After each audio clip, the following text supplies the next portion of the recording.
Hey everyone, in this video I'm going to compare the role of fat and carbohydrates in obesity and cardiovascular risk. I'm recording this video from my neighborhood here in Lugala near Masanafu, and as a disclaimer, these are my personal views and not even medical advice.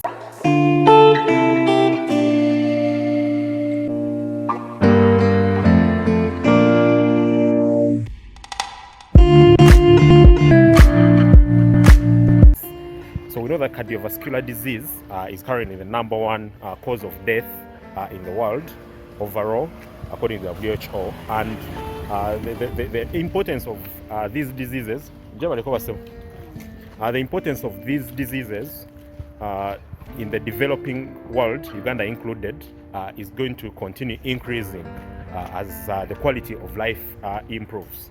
And of course, the question of obesity and these diseases is being worse during this COVID-19 lockdowns. So cardiovascular diseases, these diseases have something to do with the heart and blood vessels, and these include diseases like diabetes, hypertension, diseases like ischemic heart disease, or what we know as heart attacks, and stroke. A lot of controversy exists both in the population but also in the scientific community onto the relative importance of fat and carbohydrate in these diseases. The causes of these controversies, one is that of course food is usually a mixture of most of these things, so trying to separate them is more theoretical than it is practical. The other thing is that the duration of studies that have been conducted in human beings for these diseases is usually small to come to conclusions. Then, of course, findings from such studies usually have significant political, economic, and cultural implications. So there will always exist bias because of this, and we know examples of this.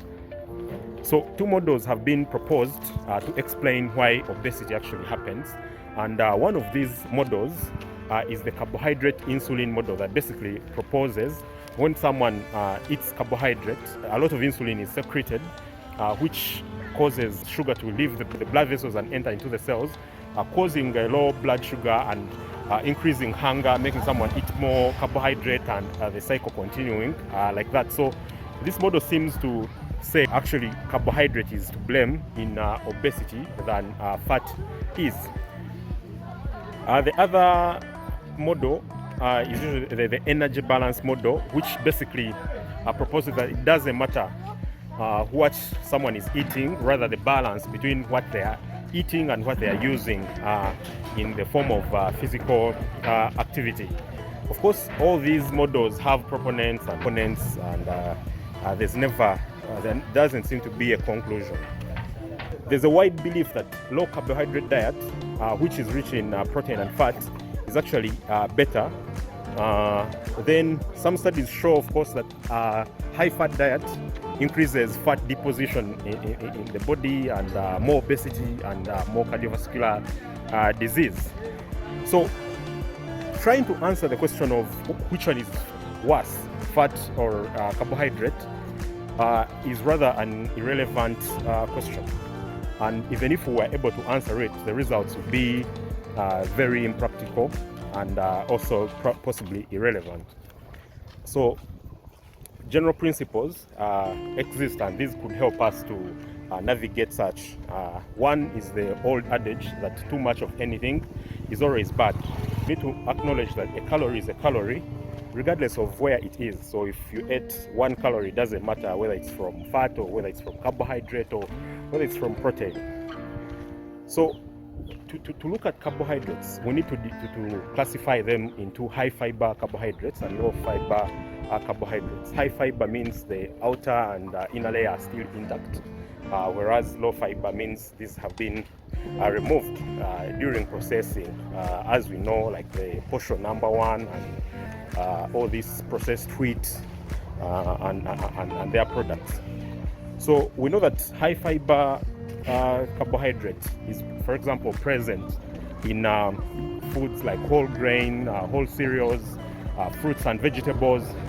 And that we know it has advantages of decreasing sugar spikes after food, decreasing chronic diseases including colon cancer, improving digestion, reducing inflammation, and of course it has other nutrients that are scrapped as during processing.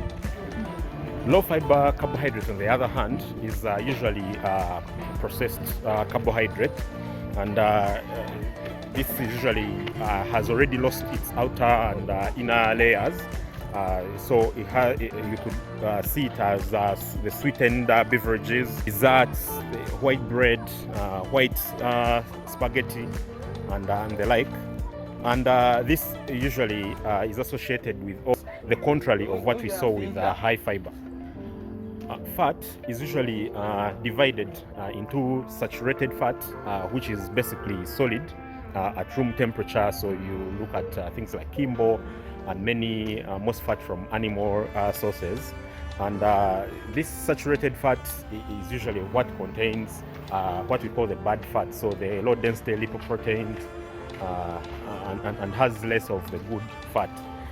Then unsaturated fat, on the other hand, is usually liquid at room temperature, and this is usually, say, derived from plant sources, so the mineral oils and oil from things like fish and seafood.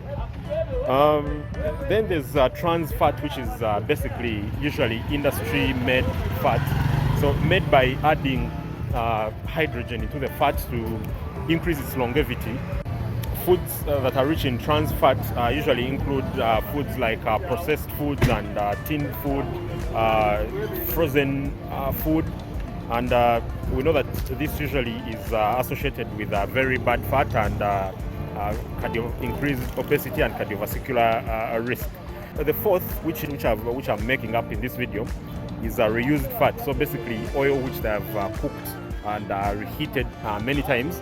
And we know that this one also leads to a lot of oxidative pressure on the blood vessels, and I should be making a video about this in future, but to this point we know that it's also very bad fat.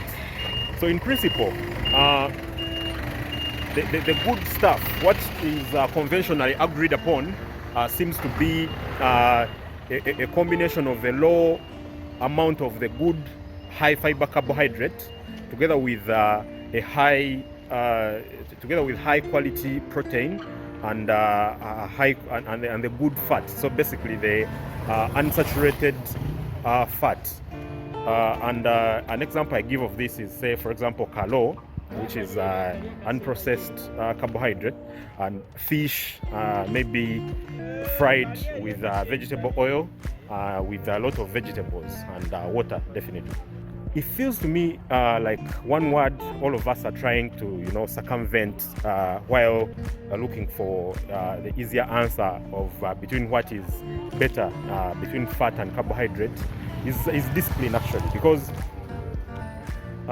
most of us actually know what is good, most of us know what to do, but I believe that discipline is the power to do what we know is right.